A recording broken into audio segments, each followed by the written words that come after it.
DTFF.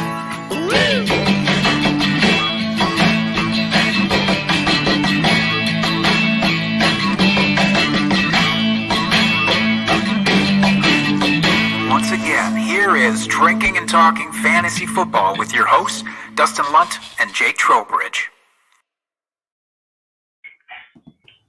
And welcome back to the Drinking and Talking Fantasy Football podcast.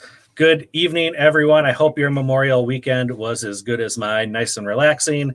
Everyone got an extra day off of work, I hope.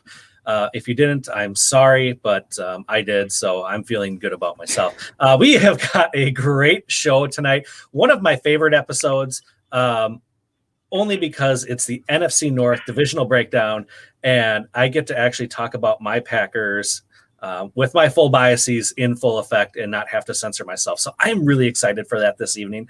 But we have some special guests joining us to help break down this division. We have got Felix Sharpe representing the Lions. Hey, Felix, how you doing? Dustin and Jake, thank you for having me. Love talking about, love and hate talking the Lions at the same time. So thank you. Yeah, and then in the opposite corner, representing the Vikings, we've got Evan Brown. Evan, thank you for joining us. Thanks for having me. Looking forward to it. Excited to talk about the Vikings and to rag on the Packers, of course. Of course. Dustin, you have that button handy, right? Where you can just like kick people out of the stream anytime you want. Yeah. If there's ever an episode it's going to happen, it'll be this one.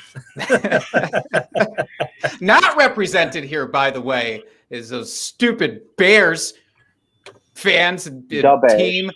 Because we have to have one team that we can all rally around together to load. And it's going to be the Bears. That's right. And why not the Bears? Let's be honest. It's just low-hanging fruit. That's right. That's right. So before we get into the episode, why don't we let our guests here, Jake, take a moment just to tell us a little bit about themselves, what they're up to, where we can find them, etc. So Felix, we'll start with you. You can find me at Sharpe Review on Twitter. I'm one of the 6 co-founders of CampusToCanton.com. If you don't know what a Campus to Canton League is, it's pretty much the deepest form of dynasty where you have each owner has 2 teams, one NFL team and one NCAA college team. And so your college team plays for a championship just as your NFL team.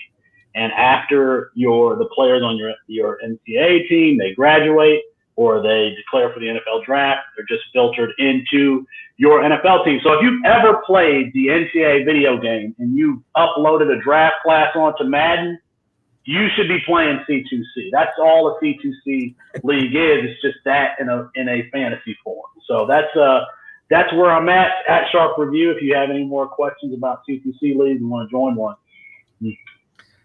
Oh, that is awesome. I may have to look into that a little bit more closely. I've been, vaguely familiar with the concept, but never looked into it too closely. And that sounds like a hell of a lot of fun. So it's the only format I play now.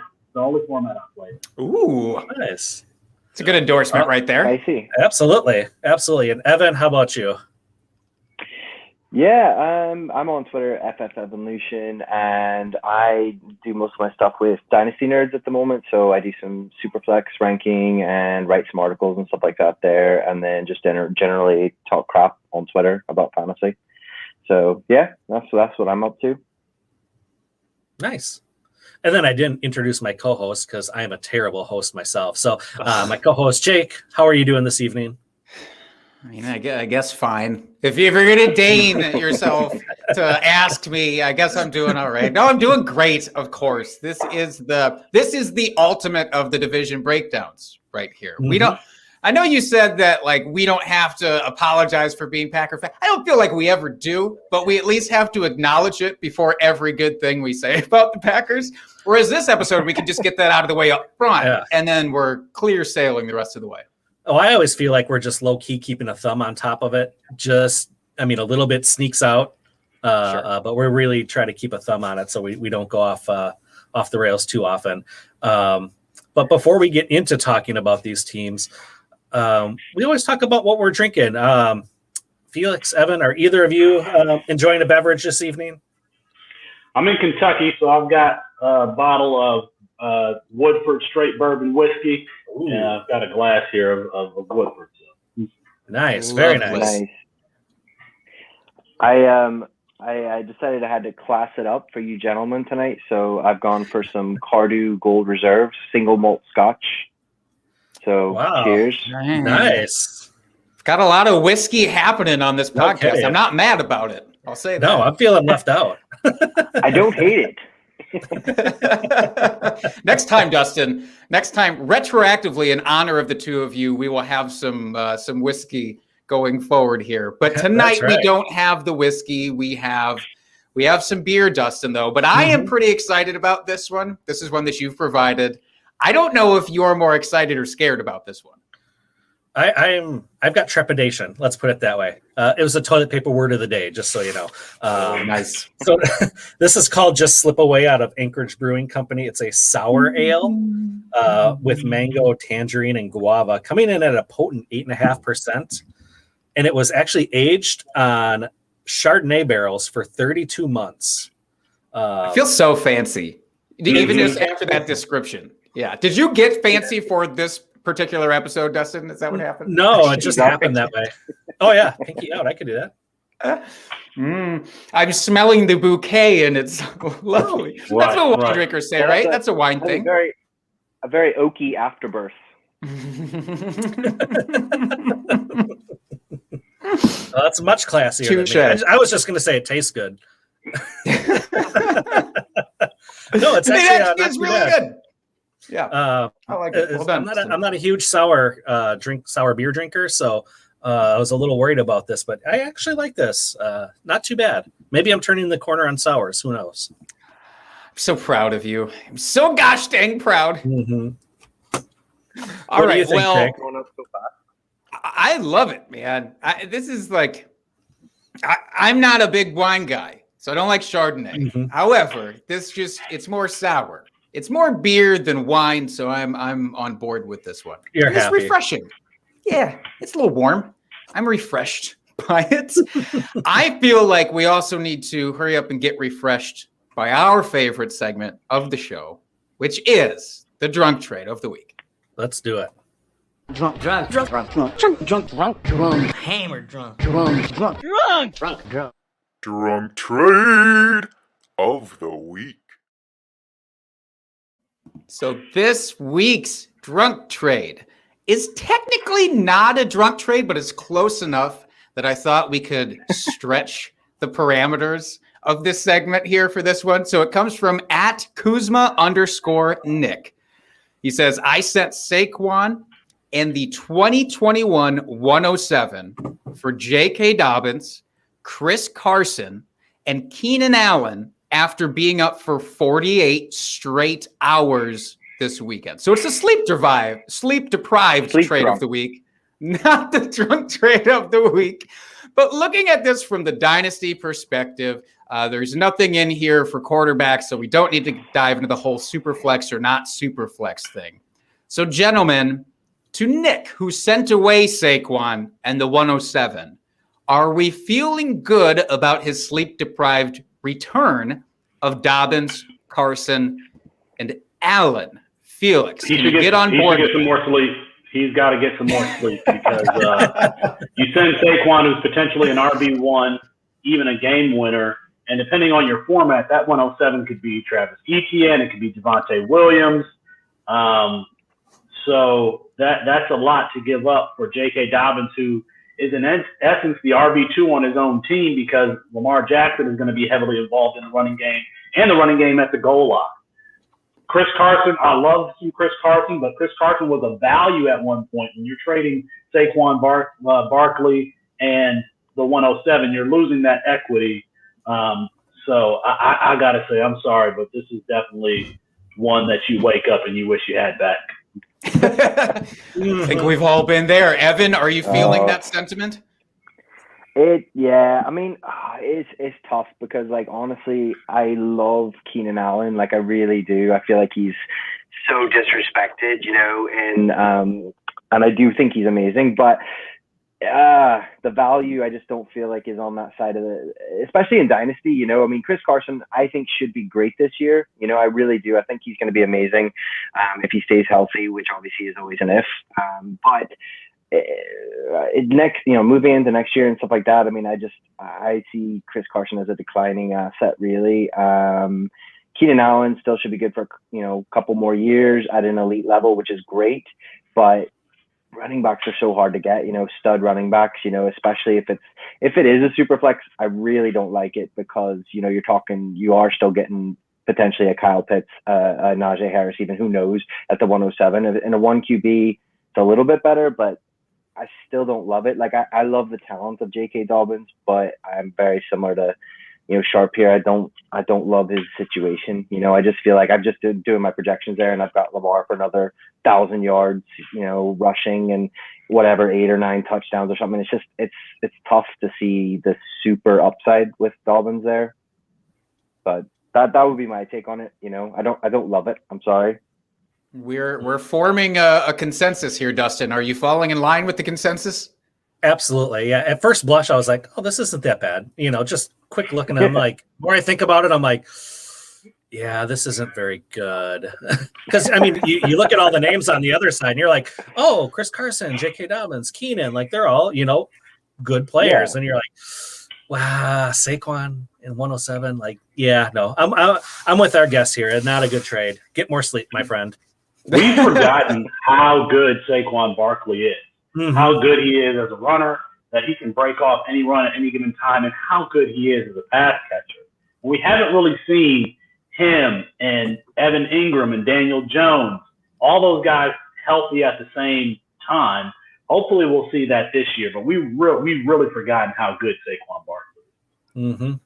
Fully agreed. That injury, recency bias, it's a hell of a drug. So I think people just need to recalibrate a little bit this offseason. On Saquon, I'm with you guys. I might be the biggest Chris Carson person out there now, but even me, you know, for this year, I absolutely love him. Beyond that, hard to say. So yeah, I will fall in line here. I would say if you took away the 107, I could see this as being a very fair trade. You add the 107 on, I'm not with it at all. So. Sorry, Nick. I appreciate your submission still, and I'm glad that you led us into this world. Trump trade, though. You know, like next time, hit up Jake or you know something before you pull the trigger. I don't know if I would give that advice even because I may be drunk when he's asking for that advice. That is true. It could be a double drunk trade, but then he can always blame you, which is great because that's one of the keys to Dynasty is blame someone else for your mistakes. That's how you play the game. And then we get to talk about the trade on this episode of a future episode. So win-win-win for everybody. Win-win-win. I love it. Jake, before you hit our ad read here and we move on, I have something that's not on the show sheet that I have to ask you guys.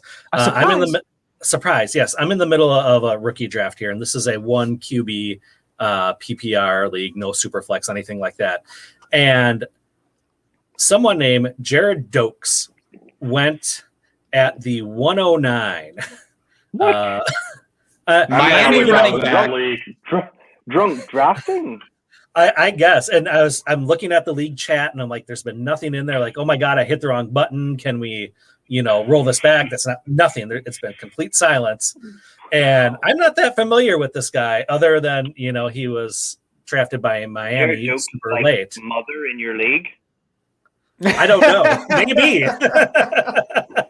It's about the only acceptable excuse for that. Look, even if you love Jared Dokes. I don't even think his mother would take him at 109. I think that she would still be like, this is a reach.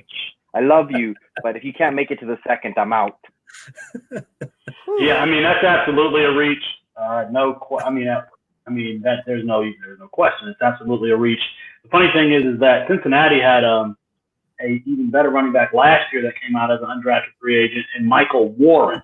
I was very high on Michael Warren, who didn't get drafted, ended up going to the Philadelphia Eagles, didn't make it out of training camp before he was cut, and now he's a washout. That Dokes pick is, based solely on potential opportunity for the Dolphins.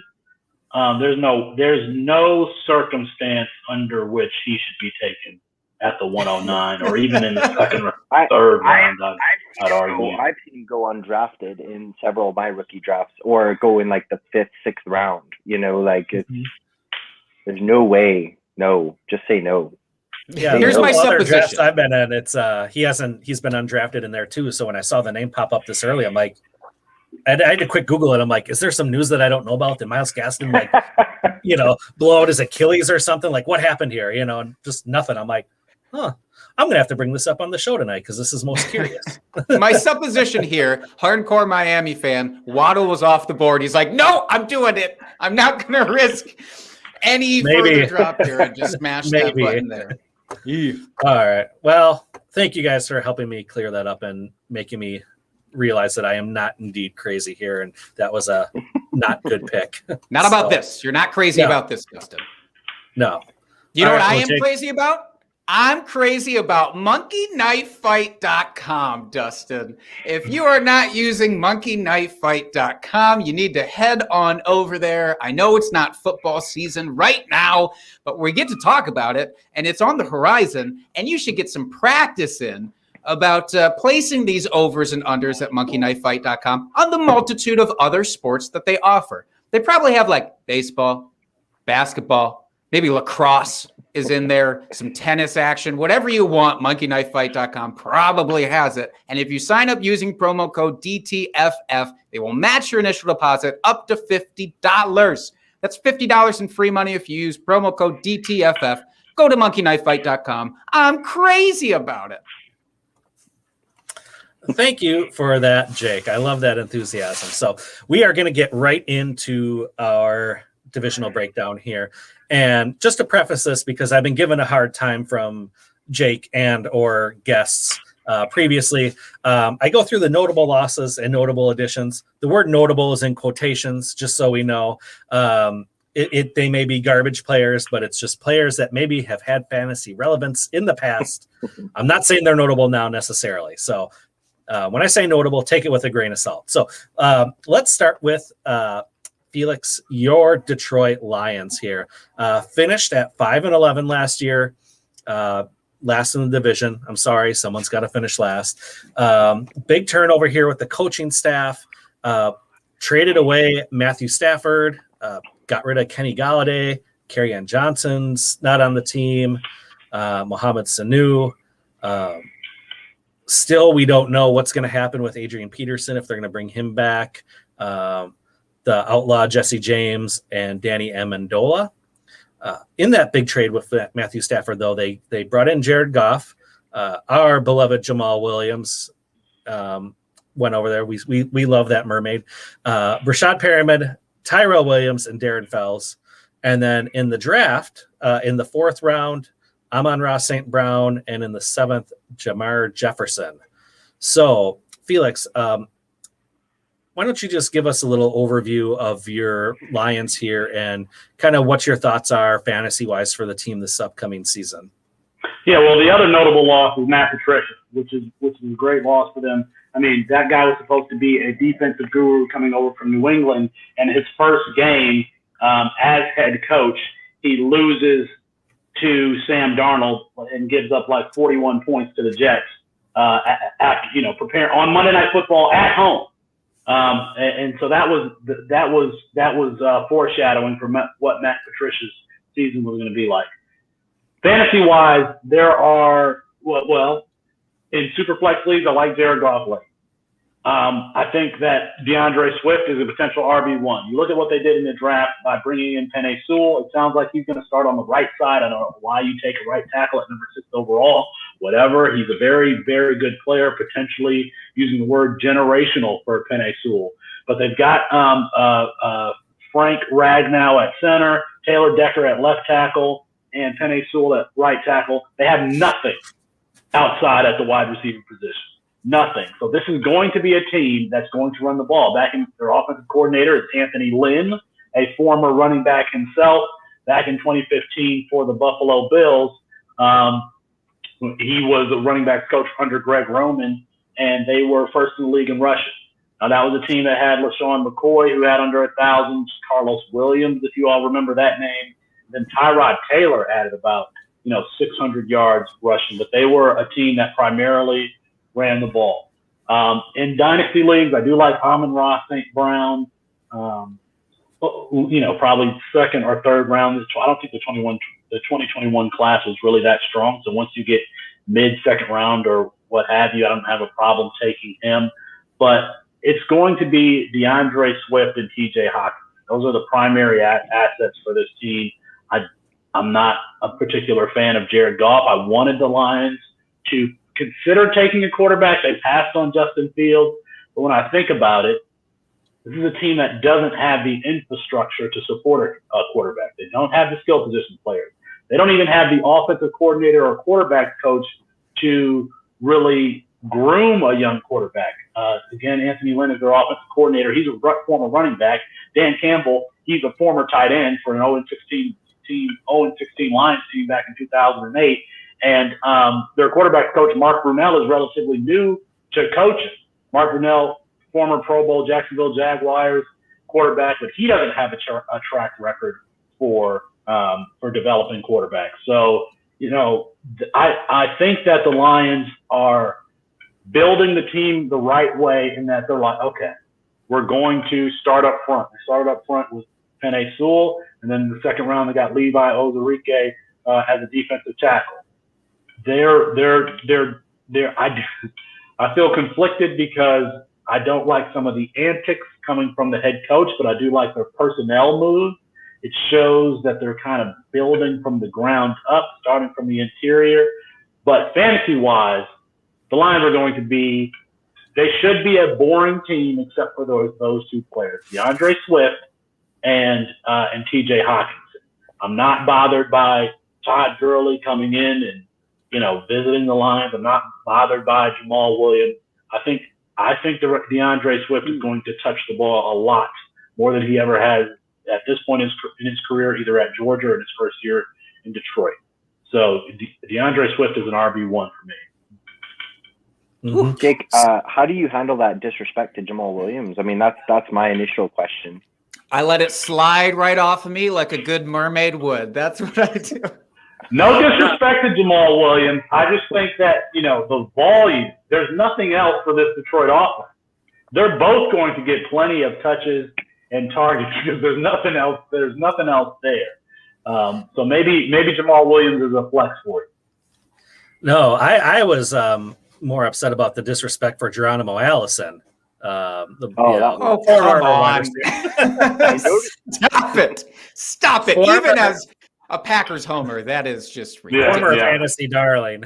No, in all seriousness, though, outside of Hawkinson, is there a wide receiver you would target on this team to be fantasy viable? Yeah, I think it's Quintez Cephas. I think he's going to start outside. Now, when I say fantasy viable, you're talking about wide receiver 4. But he started games last year. It was kind of a surprise starter as a 4th or 5th round draft pick. I can't remember. He was one of Matt Waldman's favorite players. And if we remember correctly, at the combine last year, they asked Jeff Okudah who was the toughest player that he faced, and he said Quintez Cephas. Now, Quintez Cephas is not exciting. He's not sexy. He's not athletic. But neither is anything else on the Detroit Lions wide receiver depth chart. So I'm going to take Cephas if there's a dart throw that I'll take. It's going to be Cephas. Now, I say that Jared Goff was throwing to wide open players in Cooper Kupp and Robert Woods, getting schemed up by Sean McVay there in Los Angeles. That's not Quintez Cephas' game. So it's going to be a question as to whether or not Jared Goff is going to be willing to throw the ball up to him, because he's more of a contested catch player. They got Tyrell Williams there. He's going to be the field stretcher. Geronimo Allison might make the team. And then Jonathan Adams. If you're in a deep dynasty league, Jonathan Adams was a very productive player for Arkansas State last year, undrafted free agent to the Detroit Lions. They also took Sage Sherrod. It's funny because they got similar players. They got all these kind of contested catch guys. Sage Sherrod was also a contested catch guy. So if you're in a deep dynasty league, with 16 teams or so, and you want to make a last pick and take Jonathan Adams, I wouldn't argue with that either. But for the purposes of redraft late, if you want to take a dart throw at Quintez Cephas, that's what I would recommend. What's your thoughts on Perriman? What's my thought on Perriman? I mean, we've had one good season in all of, since Perriman came out of UCF, and that was due to a lot of injuries. I think Perriman could be a potential field stretcher for that team. And if you think about the way they want to play football, pound the ball, and then probably play action after that. After you get the defense, your safeties to come up in the box, play action after that. I think that you could play them in a best ball format, sure. Yeah. But I'm not sure that I'm touching Perriman outside of that. No. Yeah, and then well, I'm gonna go cut him from all my leagues now, Felix. Thanks for giving me that hope for this guy that I had on the end of all my benches. This is a team that early on I thought they were primed to be the number 1 or number 2 pick in next year's draft, and they could be a consideration for either Sam Howell out of North Carolina or Spencer Rattler out of Oklahoma. I think that they're probably too talented now. The Texans are going to get the number 1 pick. I feel like you can write that down in pen. The Texans are going to get the number 1 pick. Detroit is probably, I don't think they're going to finish with a winning record. And I don't think they're going to be able to draft. They're going to have a high enough draft pick to take one of those, those top 2 guys in the 2022 class. They have 2 first-round picks though next year with that Goff trade, correct? So I mean, they have the ammunition to move up if it looks good. These quarterbacks look good. They have another first-round pick in 2022 and 2023. Now those are the Rams' first-round picks, and I think that those picks are going to be 29, 30, 31, 32, somewhere around there, because I think the Rams are the best team in the NFC if Matthew Stafford stays healthy. I was going to say, now you're not just saying that because Matthew Stafford went over there, are we?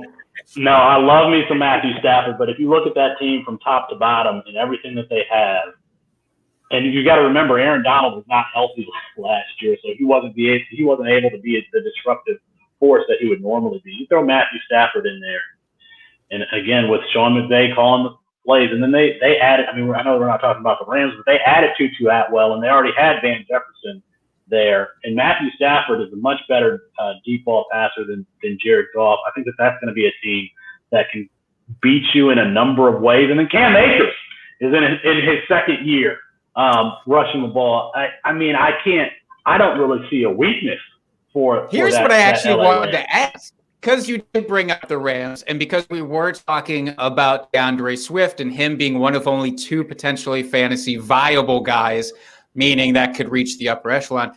So it's Deandre Swift. This is a question people are going to face in their drafts.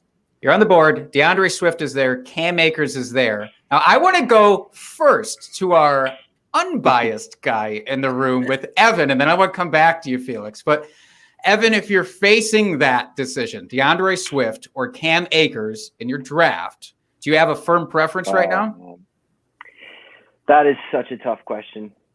I really love both of them. To be honest, I actually did I looked into it a little bit and did a thread recently on Cam Akers, just because I was curious about McVay's usage of the running back and whether he does favor a bell cow or whether he does a running back by committee. Because I think there was a lot of arguments last year that maybe he wants a running back by committee. Maybe Darrell Henderson is going to be more involved, that sort of thing. And I went back and looked since he's taken over. It seems to me the stats would suggest that he really wants a bell cow. He wants to have one dude that gets 70, 80% of the work, maybe with a compliment. And I feel like he wants that to be Cam Akers. So for me, honestly, I really was really high on Swift, and I still am pretty high on Swift, especially with them bolstering the offensive line. But Anthony Lynn freaks me out, man. He really does. As a coach, he's just he's such a nice guy, I feel like, but he just does the most douchebag things as a coach. He just is he insists on the rookie earning his stripes, or he insists on just making it a committee or doing, and he's just been bigging up Jamal Williams, and I love me some Jamal Williams, but I would be giving Swift 90% of the carries, if it was me, and getting him involved in the passing game and stuff, and that's what I projected to happen. But with that, if that keeps going, if that noise keeps going, and I'm not worried about, Gurley coming in the sense of the shell of Todd Gurley, but I'm worried that they keep bringing in more and more and more running backs, because Anthony Lynn strikes me as the kind of guy who will make it a 33-33-33 split with people just because he can. So for me, I think at the moment, the way things are trending, I would probably lean towards Cam Akers, but I see the world where both are really, really exciting, really successful options. Fair enough. So based primarily on coaching, almost, it seems like Akers gets the edge there. So Felix, if you're in that same spot, that same position in the draft, you have the opportunity to take Cam Akers, who it does seem you're very high on, or Deandre Swift is there. Who's your preference? Yeah, and I just went and looked at my rankings at campus2canton.com, and I do have Deandre Swift ranked higher at 7 and Cam Akers at 10. However, we know that running back points, one, they can come from the offense that you're in, just being a product of the system, so to speak. And then they also come from those receptions. And I don't see Anthony Lynn being that some sort of modern offensive play caller. He strikes me as someone who's we're gonna put it in the running back's belly, 20 times, that sort of coach. Sure. And so if I could see DeAndre Swift getting more carries, however, Cam Akers being used more versatilely in the passing game, and his fantasy value being him having more fantasy value as a result of being used in the passing. Fair enough. I appreciate that, because this is the kind of thing where it's like, it's easy to talk up all of these running backs because they all can have these big jumps too happen in year two. But like, the ADPs are so close right now. It's very interesting. And J.K. Dobbins, who we talked about in that sleep deprived trade earlier, is probably going to be nipping at their heels by the time we get to redraft season here. Mm-hmm. And then just one more question for you, Felix, here. If in redraft you're punting quarterback and you're going for the late round quarterback strategy here, is Goff a good candidate for that, or are you just out on him this season altogether? I don't think so, because I don't see him being having a high pass volume at all. He adds absolutely nothing rushing the ball. I mean, if you're going to wait for quarterback, you could go Zach Wilson, who's playing in a remnant of the wide 9 San Francisco offense, or you could go for Jameis Winston, who's probably going to, throw the ball a lot for the Saints. And by the time you do redraft, that quarterback situation is probably going to be figured out between he and Taysom Hill. So, if I'm going to wait at quarterback, give me someone with a higher ceiling. And I think that there are players that are going to have – Jared Goff was fine in L.A., but in Detroit, I could see him having, 18 touchdown passes and 5 interceptions or something like that. I don't see the Lions throwing the ball a lot. If they're going to win games, it's going to be because they run the ball, 25 plus times a game. They milk the clock. They play good defense. That's how they're going to win the game. You got to think, their 3 coordinators are all former players. Dan Campbell, former tight end, Aaron Glenn, former cornerback, and then Anthony Lynn. I can see those guys being we're going to run the ball and play tough defense type of guys. So yeah, give me Jameis Winston, give me Zach Wilson, give me someone who I'm more confident Ryan Fitzpatrick. Ryan Fitzpatrick, absolutely. Yes. Someone who I think is going to throw the ball a little bit more. And I mean, I think Fitzpatrick is going to be able to use McLaurin and Gibson and Dime Brown, use Gibson in the passing game. So that's a great call, Jake. Yeah, Fitzmagic or Brady, those are both great options if you're going to wait and fade the QB, because nobody wants them. They're all just the old dudes, but they're going to ball out. Like Brady and Fitzmagic are both just going to ball out again this year, I think. Mm-hmm. I'm here for it. Well, let's make a smooth transition here. What about Kirk here as a late round QB? Oh man, dude, I don't know if anybody else, you guys have to weigh in on this. I mean, I don't know if anybody else feels like this, but I'm the weird fan who I fade my own players so bad. I always am just super sketch about drafting almost any. Like there are exceptions, like obviously Justin Jefferson, I'm like absolutely high on and everything, but I've never been able to get on board with Kirk Cousins. Like he is a good quarterback. Don't get me wrong, he is, and like statistically he was great last year, and like he did really well for people. And I actually did have a league where I ended up having to play him. Like I was forced into it because I had like Dak who went down, and then I had Wentz who just completely crapped the bed. So I ended up like I was being forced to play him, and it worked out really well for me. But he doesn't have the mobility, so he's not a Konami code QB. He's never gonna give you the rushing upside, and he has those like 3 or 4 games a year where he just completely loses his mind and like throws 4 interceptions, and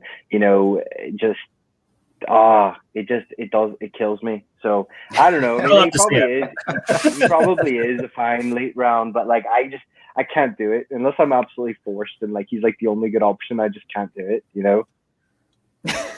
Now, wait a minute. Can we talk about one player who, if he was a Packer, I would be taking with my first pick regardless? I might still take him with my first pick regardless. And I'm not a Vikings fan. Dalvin Cook, though, does he not fit that? Like, I will take him no matter what in first round, or are you preferring other running backs above him? He does to some extent, but like honestly, again with Dalvin, it was like I was so freaked out about the injuries. You know what I mean? I was like, last year I didn't have any Dalvin anywhere. I've got him in like 1 dynasty league, and it's just because I don't know if it's just because like being a Vikings fan, I mean, honestly, is so difficult. Like, I just want to put that out there. Like, people don't think about it because we're always like decent teams, but we never, ever, ever finish the job. Like, and right when you think that we're going to finish the job, we completely just lose it at the worst possible moments. Like, I don't know if you guys remember the 15-1 season that we had, but like, I was absolutely convinced we were going to win the Super Bowl that year. I was absolutely like, oh my gosh, I still have PTSD over that season. And, it's so heartbreaking being a Vikings fan because like, we're always good, but never great. And then we always like, either make it to the playoffs, do an amazing first round win, like the Minneapolis Miracle, something like that, and then just completely fall apart the next game. And just, so yeah, no, Dalvin Cook is great. He's awesome. I mean, it's just one of those things. Like, it's always weird because if I've got like a top 3 or 4 pick, I always like go somewhere else with it, or I end up then like with a later pick and then he's gone already. So I hardly ever end up with him, like he's one of those guys. Like, I absolutely love him, but again, like I say, it's a weird thing. Like, I think I'm the weirdo, but with my own team, I just freak out and I'm like, I can't do it. I can't like do it because I don't know. It's so weird. It's you're like splitting your eggs in your baskets, right? You're like saying, well, the other way, and like if they lose in real life, then I'm happy that I don't have them maybe on my fantasy team because also they shaft the bed in fantasy, and maybe you can compartmentalize a little bit. Yeah. No, I mean, Dalvin Cook, like, honestly, he is like I think he's my RB2 or 3 in Dynasty right now.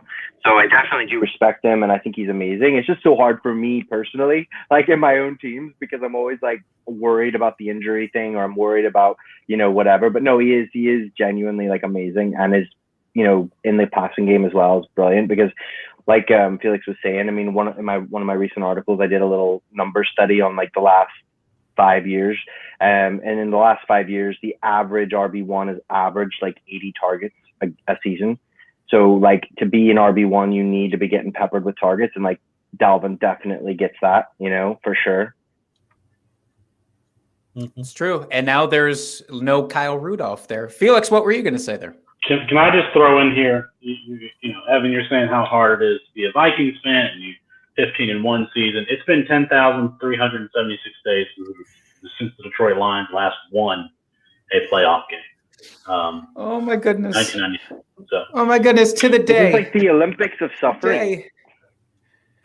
It's like we've never won the Super Bowl, and it's just so like what I was thinking about the other day. I was like, it's really depressing as a sports fan to think that I genuinely am convinced that the best I'll ever see the Vikings play was back when like Randy Moss and those guys were like tearing it up in the late 90s.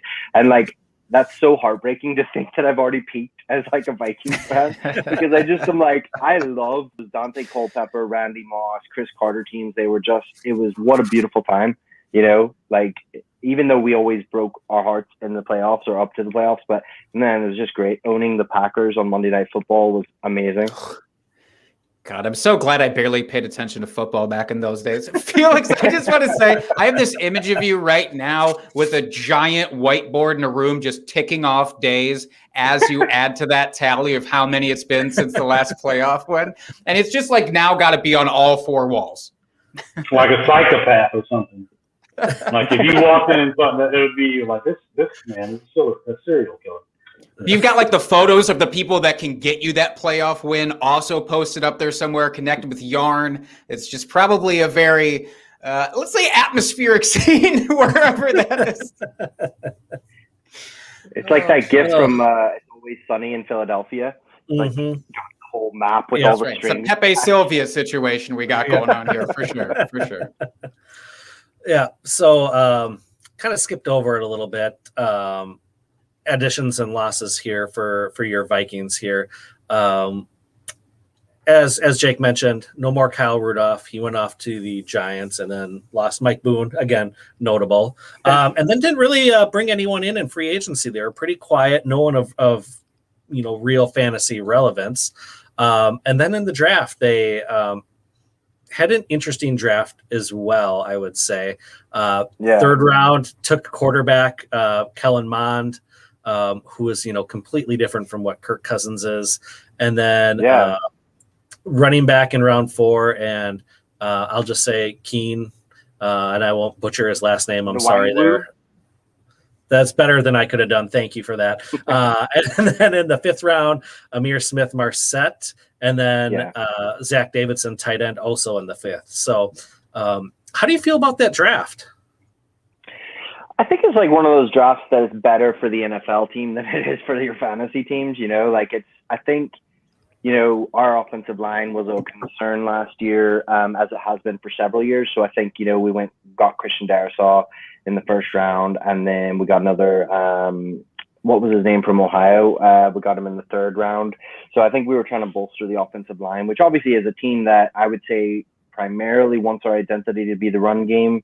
I think that's really important. So I think that obviously is a good thing for Dalvin Cook and for the run game. So I think that's really good. I think that, like I say, they did spend a lot of draft capital. I believe they had 11 picks in this draft. I think they spent a lot of that draft capital on defense, because our defense was pretty shocking last year. When you think about the fact that, Zimmer is considered a primarily like defensive coach. And our defense a couple of years ago was stellar, like that year that we did have the Minneapolis Miracle and we looked like we were on our way to the Super Bowl. As a lot of it was on our defense and how good that was and how steady and solid. So I think that really helps that we've invested a lot in the defensive side, because if our defense can, obviously take that step up again, become more elite, especially in the secondary. It was just horrible last year. And missing out Danielle Hunter all last year didn't help, for our pass rush and things like that. The defense can get stronger. It's interesting, though, because it's almost a double-edged sword, really, because if our defense does step up and our offensive line is better, yes, it helps Dalvin Cook, it helps the run game, but it could potentially hurt Dillon, Jefferson, the pass-catching weapons, because they may be in a position where they don't need to pass as much. They don't need to play catch-up as much. They're not in these shootouts as much, So, yeah, for me, I really like Kellen Mond, actually. I was really, pretty excited by that pick. Because, like you said, he offers a lot of different things that, Cousins doesn't offer. And it was really interesting. I don't know if you guys, I'm sure you probably heard as well, that there was rumors that they were going to take Justin Fields if he had fallen to them. And they were even considering trading up for him, which again, as a Vikings fan, is so frustrating. It's like, don't talk about it, just do it. I would have been ecstatic. Like if we'd have traded up and got Justin Fields, oh my goodness, man. Like I would have been, because that to me, no offense, no harm to him, but like for me, Kirk Cousins is one of the, it sounds harsh, but it's like one of the problems.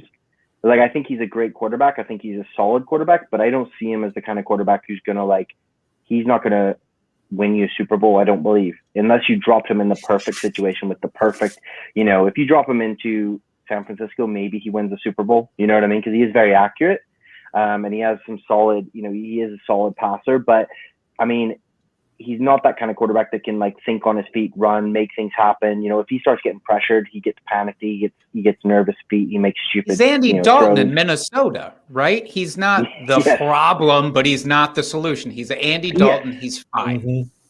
And I think that them drafting Mond is them kind of like, in a way, sneakily sort of like admitting that they're like hoping to move on. They're hoping to start making plans for the future. I think by taking him in the 3rd round, they're not like, hey, you're on the hot seat here, because obviously his cap hit is just too big. I don't expect him going anywhere this year, probably not even next year. But I think they're starting to make plans. They're starting to think about things out, what does life after Cousins look like? So that was encouraging. And I do think that, honestly, I do think Ihmir Smith-Marsette is really, really good for us as a team. But I also think he could be a sneaky like fantasy value, especially if you play in any sort of deeper league or a league that does return yards. I know several leagues I'm in, they have return yards, and he's a real special teams ace. Like he was averaged something like 28 yards a return or something like that for Iowa. He's very fast and really good at just making things happen. He's a little bit undersized. I think he's only about 180, 185 pounds, something like that. But we have a really thin depth chart when it comes to our wide receivers. I mean, we've got Thielen and we've got Jefferson, but there's nobody really behind that. So I think he really has if he has a good training camp, does well in preseason, I think he's got a really solid, chance at nailing down that third wide receiver. And I think he could be, I think he could be a sneaky value and somebody that I think there's upside there. And especially in this draft class, I think in 3rd round, 4th round of your rookie drafts, I'm pretty happy pulling the trigger and grabbing him, especially because a lot of people seem to be fading him. Like he didn't get a lot of kind of notoriety because he came from Iowa, which is not the most prolific offense, things like that. He suffered from subpar quarterback play. So groundy team in college football is the Iowa Hawkeyes. So yeah.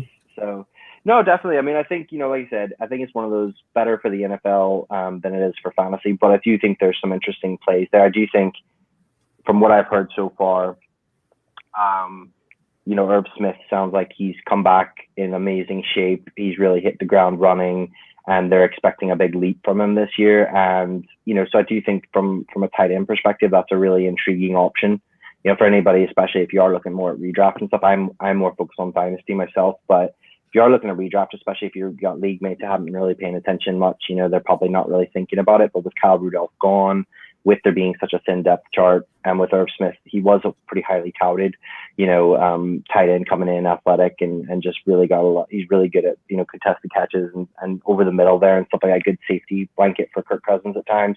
I think that he could be a really solid, if you're not going to go for one of the big 3 or 4, he could be a really solid guy in the middle rounds there to take a swing at.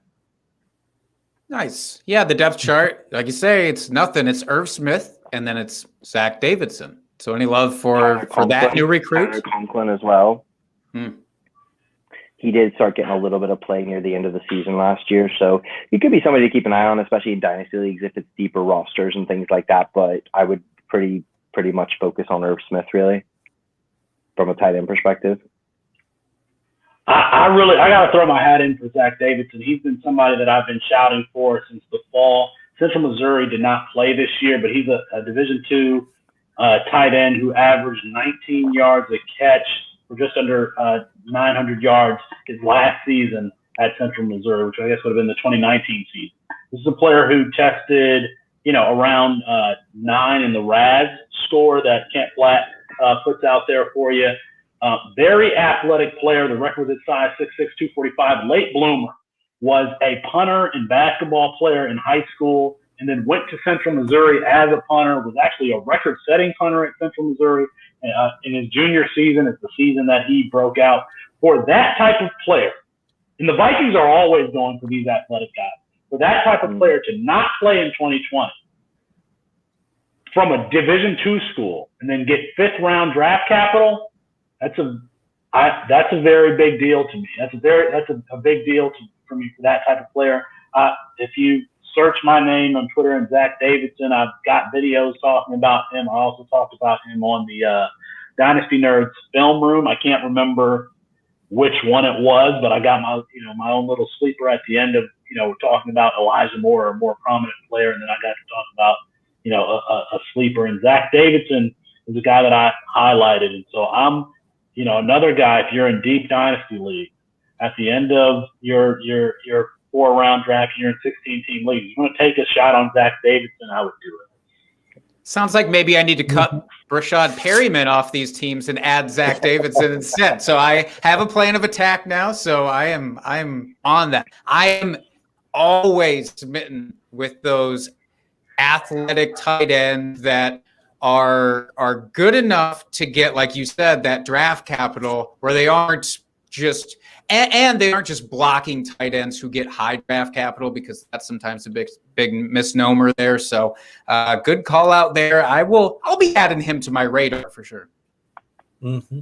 Definitely. Yeah, definitely. So one more question here about the Vikings. So for redraft this year, based on ADP, who would you rather have? Would you rather have Jefferson or Thielen? Do you have the ADP there at the minute? I'm just curious where I'm guessing Jefferson's quite a bit higher. Is he? Yeah. So Justin Jefferson is currently going, and I'm just pulling this off of fantasydata.com, by the way, using their 2021 PPR rankings. Justin Jefferson is wide receiver 10, whereas Adam Thielen is wide receiver 19. Ooh. I mean, I would probably go, if it's redraft, I would probably go for Dillon, because I feel like you're drafting Jefferson pretty close to his ceiling there. Like, you need him to return that to be not even a value, but just to be worth that pick. And while I don't think, I'm not concerned that he's, a one-hit wonder. I'm not concerned about that. I absolutely adore Justin Jefferson. I think he'll be amazing this year. But yeah, I think we're one of those things that in Dynasty, absolutely, Justin Jefferson, 100%. But for redraft, I think Thielen, because, 19th wide receiver, I mean, you're talking, you could have stacked up a couple of, elite running backs, maybe even one of the big tight ends, and then still get him as your first, maybe even second wide receiver. I think he's, very, very, very likely to be a low-end wide receiver one again this year. He is a really great receiver. And I think that we just get sort of like tired of the same, we get like fatigue of hearing the same names over and over again. And we want the shiny new toy. And I get that, especially as a dynasty guy. Like I have to fight against that all the time, especially for redraft. I mean, like Julio, Thielen, these guys are going to smash, and it's like Keenan Allen. It's the Keenan Allen syndrome, basically. Keenan Allen, I mean, he'll definitely be a wide receiver one, but I guarantee you he's probably like wide receiver 15, 18, 23, something like that, being drafted. So, yeah, I would say for me, like, especially in redraft, I'll probably smash a couple of like elite running backs and then grab, Thielen as, if you're starting out with like Cam Akers, Najee Harris, and then getting Thielen as your wide receiver one in the 3rd or 4th round. I mean, that's a beautiful start rather than Jefferson and, somebody else and then having to go with like, Rojo as your running back one or something like that. That's naked. You didn't need to do it. You didn't need to be that gross about it. People might be eating while they're watching this podcast, Evan. I apologize if anyone has a drink in their mouth and they just spit it all over their computer. Dustin, what do you say we do rapid fire for the Bears? Can I be honest? Does anybody even care about the Bears at this point? Aren't they basically on their way to being kicked out of the NFL at this point? That's what I heard. I heard things. I don't know. Well, I mean, they did finish second in the division last year. So yeah, I mean, they that's were relative to what? I mean, second in what though? Like amounts of booze given to the television sets while their games are on. What does that even mean, Dustin? All right, so yeah, we can get through the Bears fairly quickly here. So again, notable losses: Mitch Trubisky and Cordell Patterson brought in Andy Dalton. Pour one out for that late round QB stash. Marquise Goodwin Demir Brown and Damien Williams. And then, as we already alluded to and talked about, Justin Fields went to Chicago here in the first round, and then didn't really take anyone fantasy relevant until the 6th round with Khalil Herbert and then Daz Newsome. So the Bears, does Justin Fields start right away, or is Andy Dalton going to start the season? And go ahead, Felix. They wish wash. Yeah, one of the things that I hated about that story coming out from Dan Orlovsky about Justin Fields, quote unquote, not being a hard worker, is that I think for those in like the Devy community who follow college football, understand it to be the exact opposite case. I mean, this is a guy who transferred from Georgia, came into Ohio State and took them to 2 straight playoffs, and the team rallied around him. And I mean, and this is a kid that we've been tracking since high school because he was on Netflix's QB1. I actually don't see how Justin Fields doesn't win that job. He's more athletic than Andy Dalton. I think that he's just a better player, giving his rushing. I mean, he's a tremendous passer. I think the thing that we misunderstand about Justin Fields is, yes, he has all of that athleticism, but Justin Fields in his heart is truly a pocket passer. He's more on that end of the spectrum than he is on the Lamar Jackson end of the spectrum. He wants to throw the ball. He has a tremendous arm.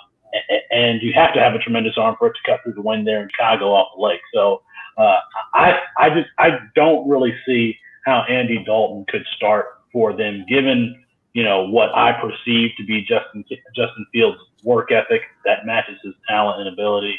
I think that he's going to end up getting the starting job there. I feel like that's what should happen. I feel like I don't trust Nagy to not screw this up.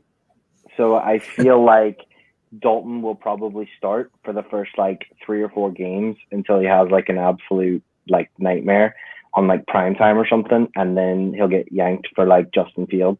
That's what I would see is happening. But I agree that Fields should start from day one. Fields is phenomenal, and his athleticism and, just everything that he brings to the table. I think that that's what Chicago fans really want, and that's what they need. They've been really struggling these last few years, and I think he would just provide an amazing spark for that team. But again, I just personally am not convinced that Nagy is a good head coach. And that's just me. I just, from seeing his decision making, seeing the way he's dealt with the quarterback situation, seeing the way he's dealt with just lots of weird, strange situations that he's, play calling, the way he's decided to run things. I'm not convinced that he is a great head coach. I feel like he could almost, he said certain things already about Dalton. So I feel like he could just be oh, well, he is our starter for now and make Fields earn it or whatever, that sort of thing. So I think it's definitely only a matter of time before Fields gets on there because he is definitely at this stage in the game, he's the far superior talent, Mm-hmm. And I love that. Okay, I hate the pick of Fields for the Bears because I feel like they finally have a legitimate quarterback under center. Yes. But for the team, that is a very good pick, and I feel really good for Allen Robinson, who's finally going to have a good quarterback throwing to him. So I'm really excited to see what he can actually do with a good quarterback, considering he's had the likes of Trubisky and Bortles and Nick Foles throwing to him for years. So I'm really excited about that. But do we see – I want to switch to the backfield here. So we all know Monty had that huge playoff run for everybody, probably won some people some championships. But, at least us deep in the fantasy community kind of saw that coming just with the schedule, how that was laid out there at the end of the season for him. So do you see him producing at a high RB2 level, low RB1 level this season? And again, he didn't have Tariq Cohen last year. He was out with that injury, which would eat into a fair amount of his production. And then they bring in a very capable back with Damien Williams, who sat out last year because of COVID. So how do we see this backfield shaking out this year? I mean, yeah, go ahead. Oh, sorry. Go ahead, Jake. I just wanted to say one thing, which is that David Montgomery is better than people give him credit for, but he's still not good enough to be an RB1. So he's right in that like weird window where he's not like going to threaten J.K. Dobbins as like into that tier or the K makers or whatever, but he's not terrible. That's all I want to say. Evan, go ahead. No, I was going to say, I mean, I think based on what he did last year is probably his, he's the lead back going into the season for sure. But it's interesting because obviously, Damien Williams, he might be, some people might think he's just the guy, but they obviously brought him in for a reason. Like we said, Tariq Cohen has definitely, I mean, he was an RB1 in PPR leagues, a couple of years ago. He could take away a lot of pass catching work potentially, which, as we've talked about many times, you need those receptions to be an RB1. You need those targets. And also, I mean, the interesting thing is, like, I really liked Khalil Herbert's tape pre-draft. Like, I really genuinely liked him, and I was really going to keep an eye out for where he landed. I'm sad that he landed in this situation with such a messy kind of backfield and so much going on. But again, he's a pretty good player, and does he siphon off a little bit of the work? So it's one of those things where we want Monty to be like the 80-20 lead back, but it could very well be that he's the 50-30 whatever 10-5 lead back, and everybody's getting a bit of the pie and it becomes messy, So I do think he'll be an RB2 100% just based on probably volume and stuff like that, but I would be very skeptical that he's like an RB1 personally. Mm-hmm. Yeah, you just got to hope for Justin Fields if he gets the starting job, he could be the tide that raises all ships. Because I would not expect David Montgomery to be used heavily in the passing game when you've got Tariq Cohen, when you got Damien Williams there. So you're talking about a player who's going to be heavily touchdown dependent. I mean, you know how they say players can win you weeks? Well, David Montgomery, the way he's going to be used, he could lose you weeks because you draft him as your RB2, and then he puts up, 15 carries for 55 yards, and you got a 5.5 points there in your RB2 slot. So he feels dangerous. Like, the only way I would take him is if I had a really strong wide receiver core, some really explosive players there, and I had a strong, like Jonathan Taylor or Dalvin Cook or something like that as my RB1, and then pair that group with David Montgomery. I might feel okay about that, but I feel like if you've got David Montgomery as your RB2 in any format, you're still trying to upgrade that position. I mean, I'm not sure where you would feel safe, starting, because RB2s don't score the same way that RB1s do. So yeah, but do RB2s matter? Do they? Do they really? I mean, I don't know. It sounds like from the tone of your voice that they do not. That's what I'm surmising on this. I'm going to go out on a limb here and say that to you, they do not matter. And I will say, so his ADP right now currently is RB19. At that threshold, does anybody here feel comfortable taking him presumably there? Because like you're saying, he is your RB2, but he would be drafted as your low-end RB2. Is that comforting or no? Where is Chris Carson? Is Chris Carson being taken ahead or behind? I'm so happy that you brought his name up. He is going 2 spots behind him, and I personally would rather have Carson. Give me Chris Carson all day. Because that Carson's going to get all that work. You know what I mean? Like, as long as he's healthy, there's nobody to compete with him in that backfield. For sure. I mean, obviously, suck it, Rashad Penny truthers. The 3 Rashad Penny truthers that are left. But yeah, I mean, I think he gets all the work there. So I would definitely rather have Carson personally. I think that's the problem with Monty, is that with his ADP, it's like you've got to make a call on that. You've got to make your call on whether you believe in him or not. If you believe in the talent and you believe in the fact that they've tried to bolster the offensive line a little bit, and if you think that Justin Fields comes in and creates some more space and things like that, then it could be a gamble worth taking. But it's one of those things I feel like they're like, Felix was saying, there's probably some really safer bets that you could be making for your RB2. He'd be a great RB3. I would love it if he could be your RB3, but if he's your RB2, like you said, I'm always going to be nervous probably, Mm-hmm. Definitely. And then one more question here. We saw Cole Kmet have kind of a mini breakout towards the end of the season where he was actually getting involved, and you could see he was the much better tight end on that team and much more productive. and actually gave that offense a little bit of a spark, I thought. Jimmy Graham is still around. Do we see Kmet actually taking over that role, or is old man Jimmy Graham just going to chip away at his production and make Kmet not very fantasy relevant on a week-to-week basis? Are we talking redraft here or dynasty still? Or sorry, redraft. Yeah, Redraft for this season. Redraft. I think for me, if I'm like I said, if I'm punting the position, I'd be happy to take a shot on Cole Kmet. Because I think you can get him really late. Because I don't think. I mean, it's down to Nagy again, though. I think if like he was a reasonable, responsible, sensible coach, I would say 100% Cole Kmet takes over. He showed enough in his rookie year. Tight end's a very difficult position, as a rookie to get to grips with, and to be able to make any kind of contribution is a success. So I would feel confident. But with Nagy, oh man, if he gets cut, if Graham gets cut before the season or something, or gets traded or whatever, then yeah, I would feel really good. But I still think if you're going late tight end, Kmet would definitely be somebody that I would be, feeling interested, to take a shot on. Mm-hmm. Felix, would you rather have Cole Kmet or Adam Troutman? I just want to throw that out there. Adam Troutman for the Saints or Kmet for the Bears? Yeah, I mean, this is an offense question. Like, which offense would I rather have? And I'm thinking of, all right, would I rather have Matt Nagy with Justin Fields or Sean Payton with Jameis Winston or Taysom Hill? I think it's about even, so I'd have to throw the value in there, and I'm guessing that Cole Kmet is being drafted ahead of Adam Troutman. And so if I'm going to wait that late for tight end, why not just take the better value and just take Troutman, who's going to be playing in a dome for Sean Payton. You got to think that the NFC South is going to be higher scoring games with not a lot of defense.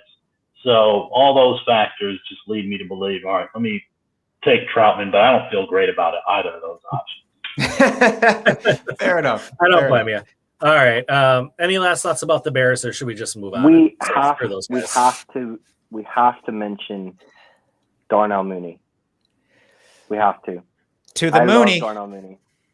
Absolutely love Darnell Mooney. No, I really genuinely I'm really high on him. I think, especially like we've talked about with Justin Fields, he's a very accurate deep ball passer. And honestly, if you look back at Darnell Mooney, like, he was open so much. He just could not get a catchable ball. He is really, really, really very exciting, I think, as an opportunity, as a talent there, because especially if Justin Fields comes in, because like we said, he's a very accurate deep ball passer. So you've got Allen Robinson.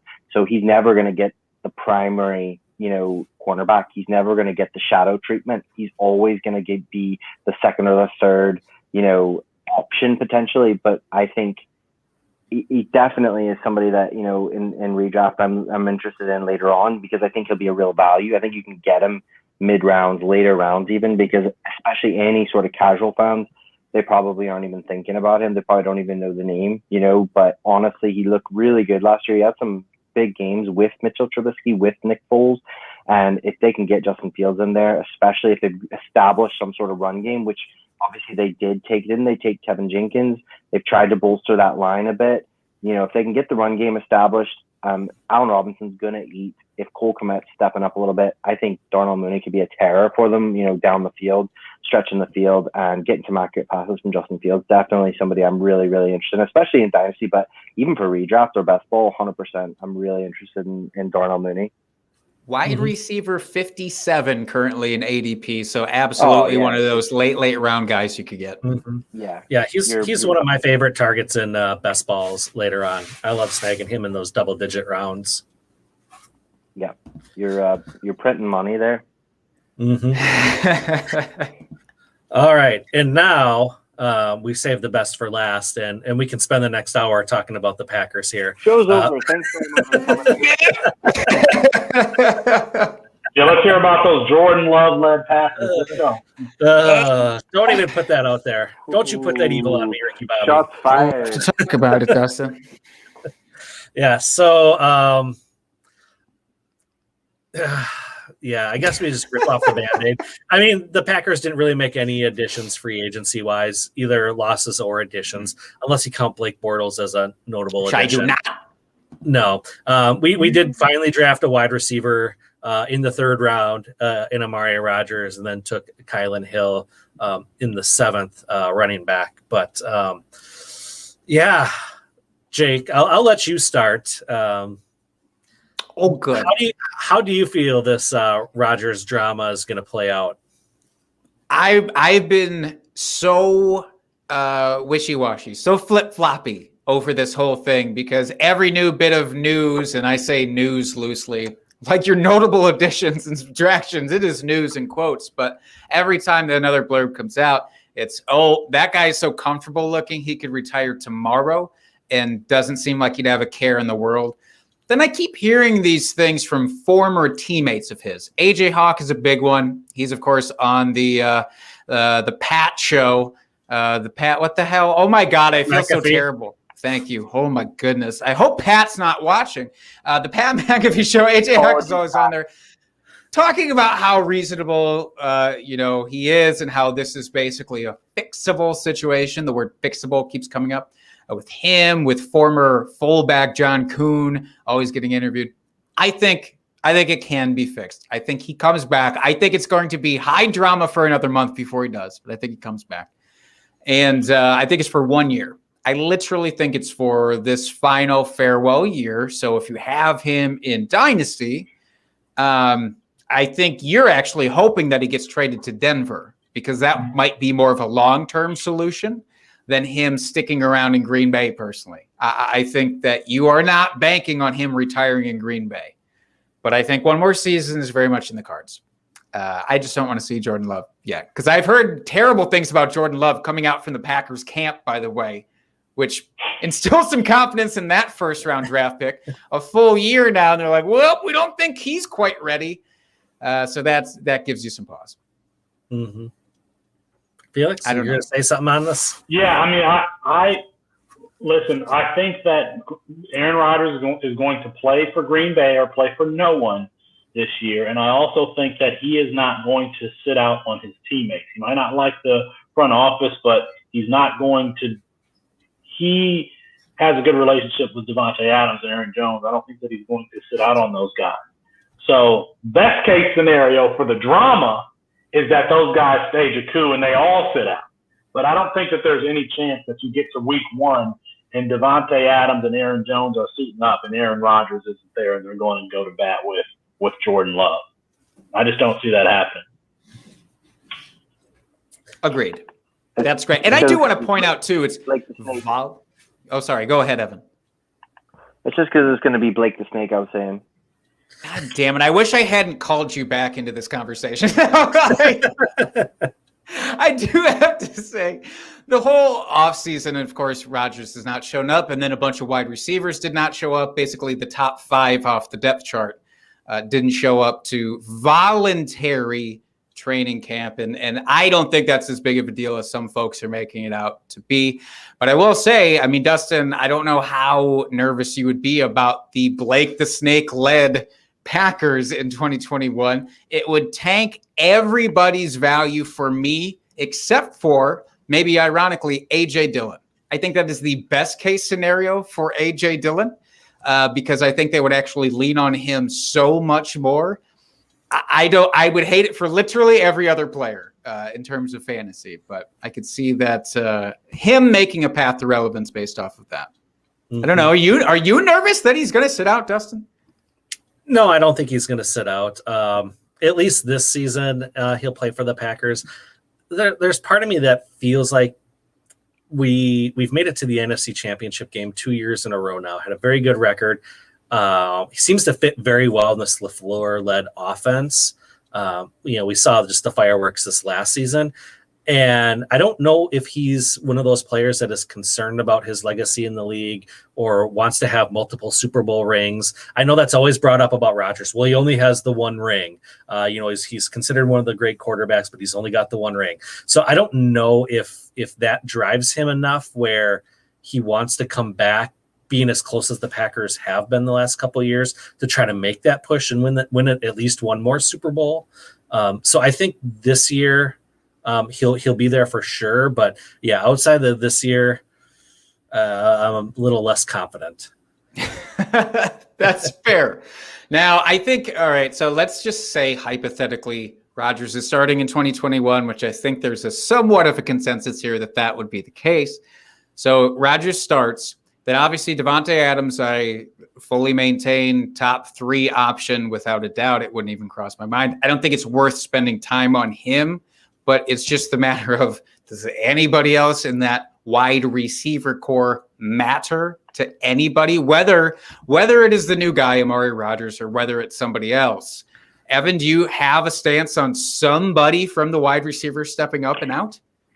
Yeah, if Rogers, does come back and is playing, then I am a big fan of the Rogers to Rogers connection. I think Amari Rogers is a great addition for your guys' wide receiver room. I think he just brings something that you guys don't have currently. I think I love the, sort of almost that sense that he can almost be like that gadget player, but he's not a gadget player, if you know what I mean. Like he can be that running back kind of hybrid wide receiver. I just think that, you got Davante Adams, who's been such a beast, but then everyone else has been really hit or miss and really just let you down at times. And so to have a solid second option would be incredible. And I just think I really liked Amari Rogers' film, and I was really intrigued by him anyways. And I've been really excited that there's been all this Aaron Rodgers drama, because it's meant that I can get him in like the second and third rounds. Whereas I think if Rodgers was here 100%, I feel like Amari Rogers would have been a much higher, because we've all been screaming out for like Green Bay to get another wide receiver for the last couple of years. So I feel like he would be like a high second round pick if Aaron Rodgers was locked and loaded, and if there'd been some buzz at training camp or something about him or whatever. But I think because of the nebulous sort of situation and the fear of Blake the Snake, I think everybody's been fading him a bit too much. So I'm really excited about Amari Rogers personally. Like if Aaron Rodgers does come back, I mean, Rodgers to Rodgers, what's not to love? Mm-hmm. We got it for a brief spell with Aaron Rodgers to Richard Rodgers at tight end. I feel like, that should be cooked back up again for sure. Yeah. Felix, I don't know if you have a strong feeling about any of these guys beyond Davante Adams. What I do want to ask is if you had to go with a Packers receiver outside of Davante or any single one of the Detroit wide receivers, what would you do there? That is a good question because that's harsh. Amari Rogers, I don't want to say he's a black box, but he essentially is a black box at the NFL level, and we don't know how Aaron Rodgers is going to use him. I got to assume that he's going to be the slot guy, and you're going to have Valdez-Scantling and Adams on the outside.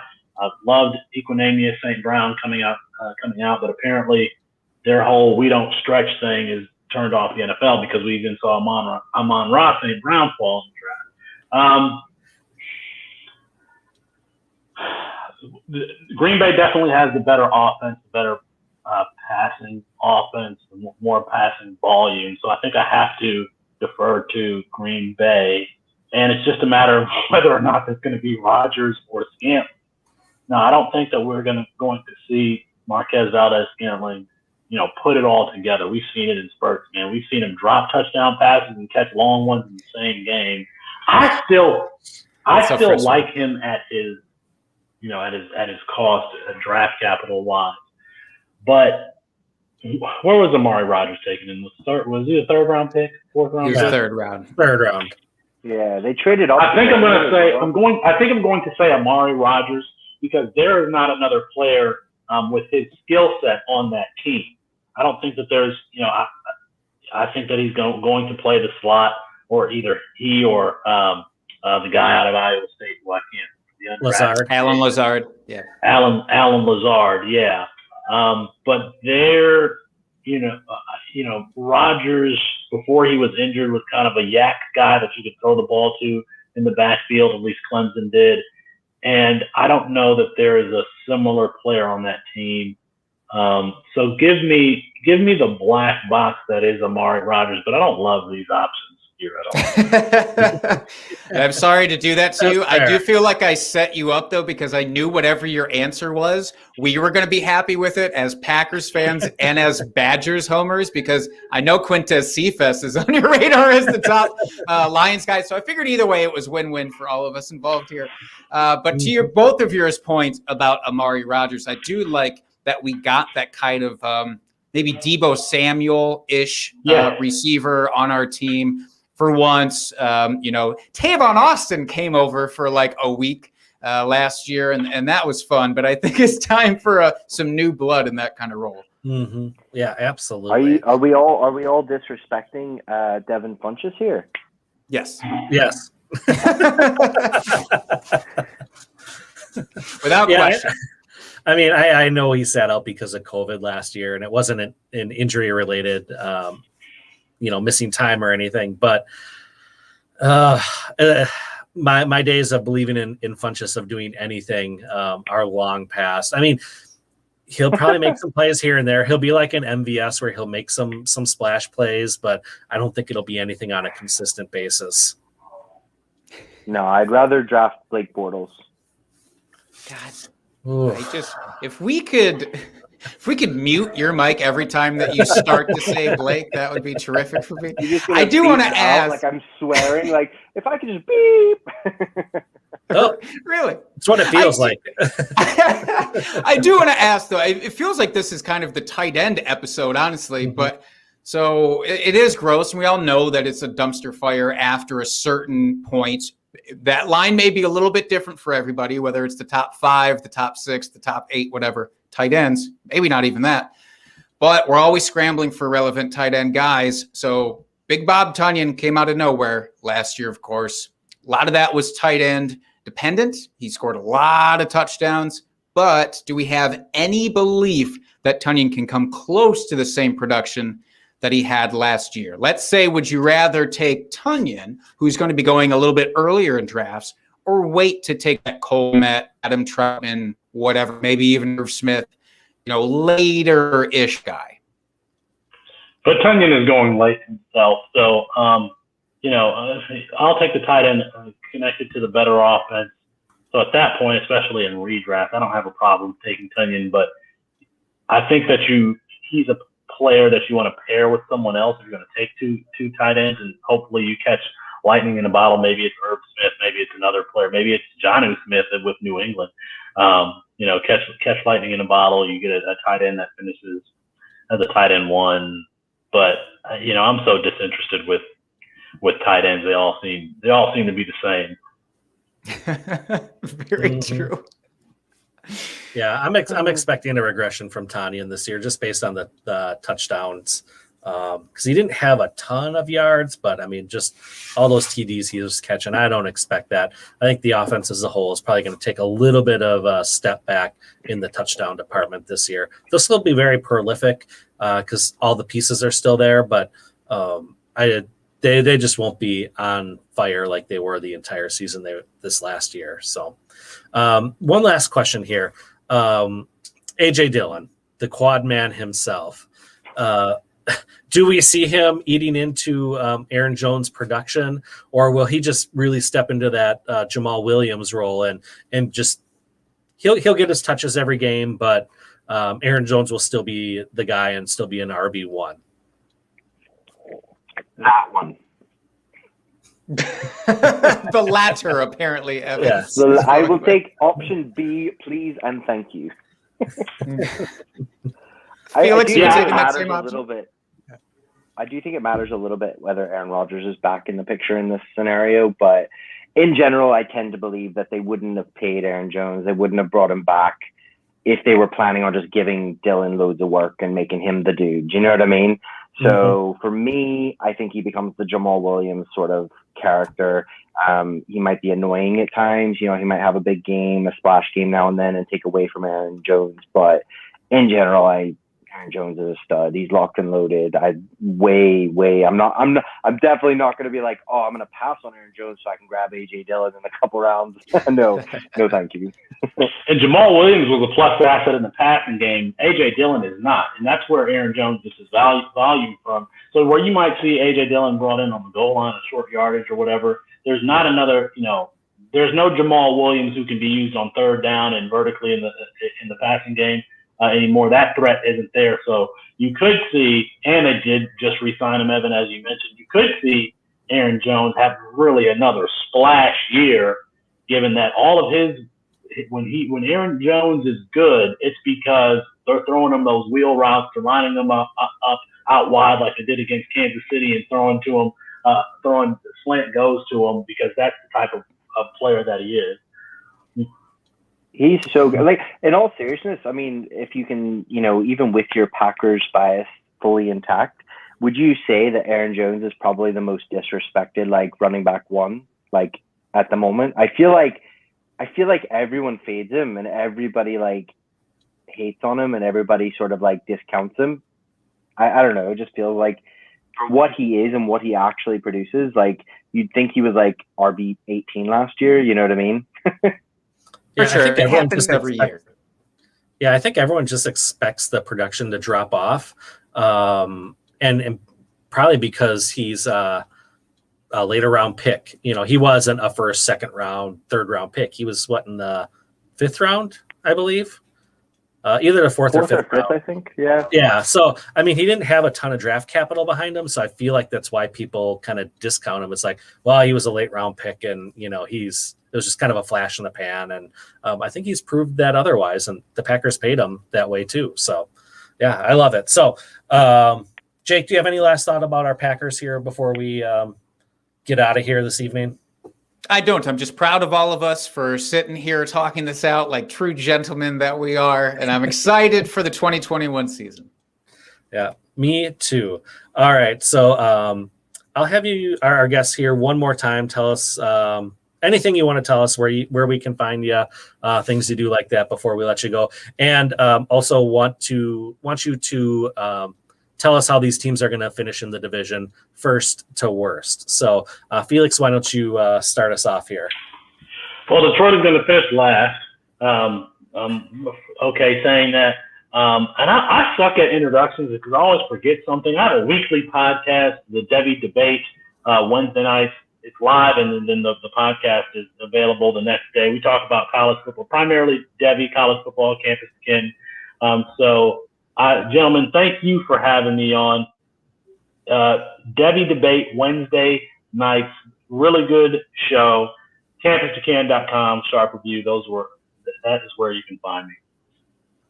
All right, and Evan? Yeah, like I said, on Twitter at FFEvanLucian, and most of my content at the moment is just through Dynasty Nerds, so I do Superflex rankings and stuff for them, and also write articles and stuff like that. So yeah, thank you guys so much. Really, really good fun, and it has been a pleasure coming on this prestigious podcast. An honor. All right, and Jake, where can folks find you? First of all, he said honor and prestigious. I feel like that should be left as a 5-star review. Cough, cough, listeners. God damn it. You can find me on Twitter at Jake Trowbridge. And you can find our podcast at Drinking Fantasy, and you can find me at FF Dusty Dog. And until next week, folks, keep drinking and talking fantasy football. Cheers, FFers.